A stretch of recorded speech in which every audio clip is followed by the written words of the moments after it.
روز بخیر جان آنلاین. ریزا هستم از ایتی آموز. امروز در این نوار من با شما نشون میدم که چگونه وبسایت ساختگی خود را با HTML و CSS در اینترنت گذاری تا که دوستان، والدین، خویشان، تباران، تقاید، اماکیت، بابات یا که کار دهنده ها آمده همون وبسایت تو را بینن و گپ زنن که هی در حقیقت که بچه من نبیره ما خورزوی ما جیانی ما وبسایت ساخته است و در اینترنت ما وبسایت ساخته او را میتوانیم که بینیم.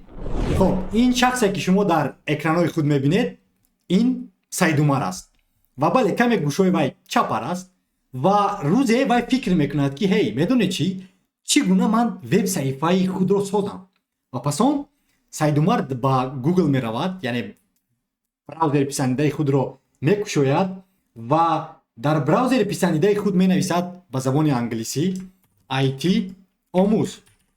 خب تگمه این رو پخش میکند که علاقه طریق اتوماتیک یک از وبسایت رو یوتیوب با او پیشنهاد میکند. بله این گونه وبسایت ایتی آموز و پس اون سید عمر در بالای همون سراغ زیر میکند که طریق اتوماتیک یوتیوب رو با صفحه ایتی آموز میبرد. خب پس اون سید عمر میبیند که یکی از کورس‌های HTML CSS و فیگما رو از طرف یک از دوستای خردکه که ما ریزا گیویف عبدالله نام داشت ساخت و یعنی برای نوآموزان است. میگوید که کنی بیا بینیم چگونه کورس است همین. پس اون این کورس رو میکشاید، او این کورس رو میآموزد، پس اون در برنامه VS Code اولین برنامه خود رو مینویسد و چگونه که میبینید این است پاپکایی که وی ساخت، یعنی سید عمر ساخت پاپکای خود رو و پس اون وبسایت یو علاقه در همین سراغ فایل و بله چخلی که میبینید در داخل کامپیوتر وی جایگیر است. تنها در داخلش با جز خودش یا که آدمانی که در نزد وی هستند، یعنی در نزد کامپیوتر وی هستند، دیگر کسی نمیتواند که وبسایت او رو بیند. یعنی اگر او خواهد که با همین سراغی که هست در اینجا اگر این رو کپی کند و با نمیدونم با دوستش روان کند، دوستی وی دیده نمیتونه اینجا، چون که دوستی وی پیوست نیست با کامپیوتر سید عمر. این ریزاست و پس اون سید عمر با ریزا زنگ میزند و میگوید که هی چگونه تو وبسایت خود رو در اینترنت یعنی گذاشتی، منم چگونه گذارم. برای مثال وبسایت ریزا این گونه است، یعنی در گیت هاب پیوست، یعنی این گونه وبسایت داره ریزا github.github.io. اما با این سراغ همه انسان‌ها در سیاره زمین میتوانند که وبسایت ریزا رو ببینند، اما با سراغی که سید عمر دارد کسی وبسایت رو دیده نمیتواند. برای ما از سرورهای دیگر آدم‌ها استفاده برده وبسایت خود رو در اینترنت میگذاریم و یک از سببایی که برای مثال github.io رو در یعنی همون دومینی وبسایت ما گذاشته است همین است که یعنی باید حقوق دارن، چون که این وبسایت بایاست و برای همین اگر که ما خواهم که دومینی خدمت گیریم برای مثال rizogif.com با من لازم است که مبلغ معین پرداخت کنم برای دومین و با همون سرور هاستینگ پرووایدر رو، چون تا که ما همون وبسایت خدمت هاست کنم در سروری باید.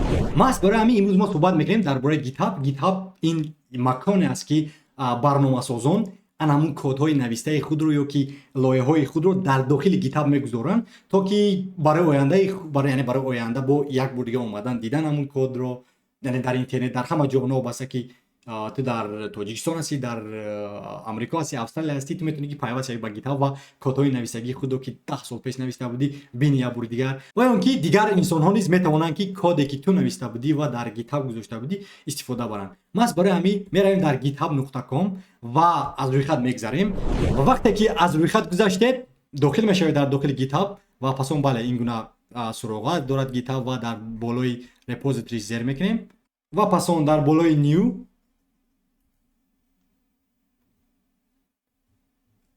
و چگونه که میبینید در اینجا گیتهاب با ما میگوید که نامی همون رپوزیتوری خود رو گذار، یعنی نامی همون وبسایت رو گذار. برای مثال ما مینویسیم که TGCV، چون که ما این ساخته بودم سال پیش برای یعنی تنها CV نمایش دادم برای کار دهنده ها و بله ما برای همین میگذاریم TGCV، چون که علاقه انگلیسی هم و علاقه دیگه گذاشتگیم این انگلیسی است. ام پروگرامر و این که در داخل یعنی کامپیوتر ما است ما میخوایم که در گیتهاب گذاریم و بله اینجا که نویسیم طریق اتوماتیک میگه که ها یعنی قبول است و ما اینجا مینویسیم که این تنها برای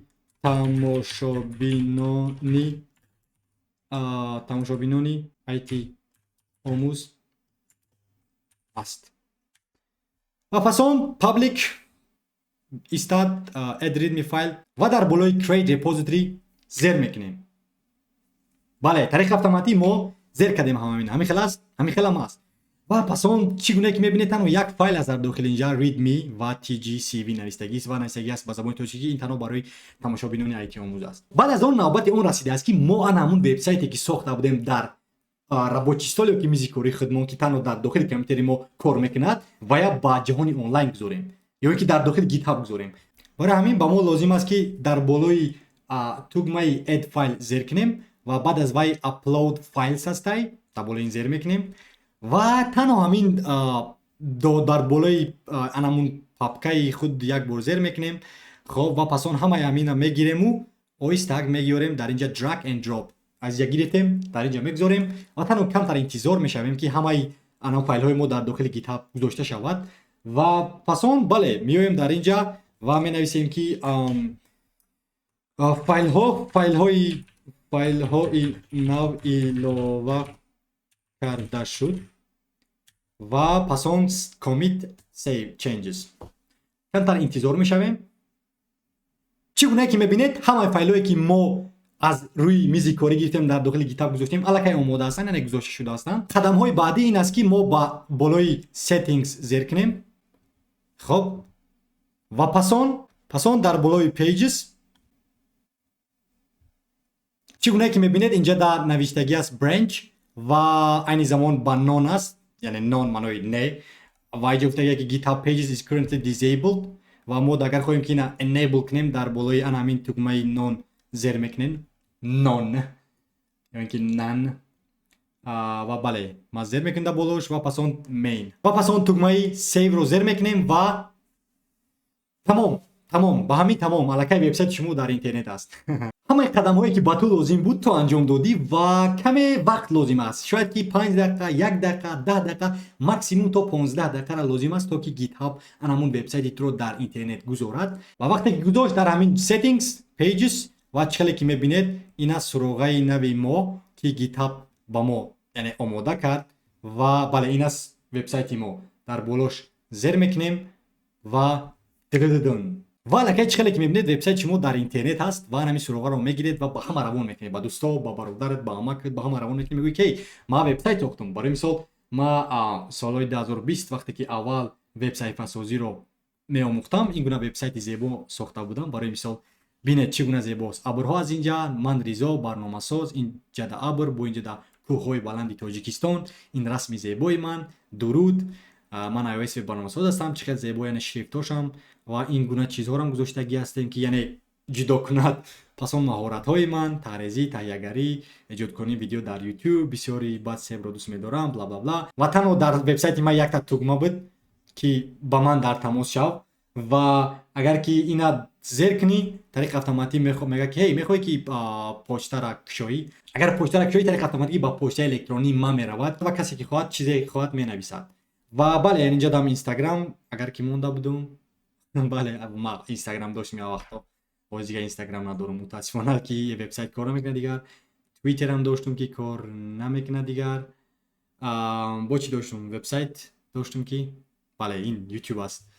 ва бале яъне ин гуна буд дӯстои азиз вебсайтҳои шумо дар GitHub ва ройгон бе ягон домен харидан бе ягон чиз харидан ва вебсайте ки ту сохта будӣ бо ёрии HTML, CSS, JavaScript, PHP ба кадом забонои барномасозӣ сохтӣ насохтӣ ва мехостӣ ки вебсайти ту дар интернет зинда бошад, дигарҳо бинанд вайро яъне кори туро ё ки ба дӯстот равон мекунӣ ба ягон кас равон мекунӣ ва бинанд яъне дар ҳақиқат ки ин аст ҳама роҳи осон қулай ройгонтарин аст то ки вебсайти ту дар интернет бошад. омадем ба охири навор. ташаккури зиёд ки ин наворро тамошо кардед. дар IT омӯз мо мехоҳем ки ҳамаи дарсҳое ки мо месозем бо забони модарӣ ройгон бошанд ва ту омада омӯзӣ. ва агар ту мехоҳӣ ки моро дастгирӣ кунӣ танҳо аз мо аз ту як чиз интизорем: лайк, комент, обуна шудан, яъне фикрҳои худро навистан, чӣ гуна ту метавонӣ ёрӣ ба мо додан то ки мо курсҳои зеботару қулайтару афсонавитарро созем барои ту то ки ту корномаи худро дар IT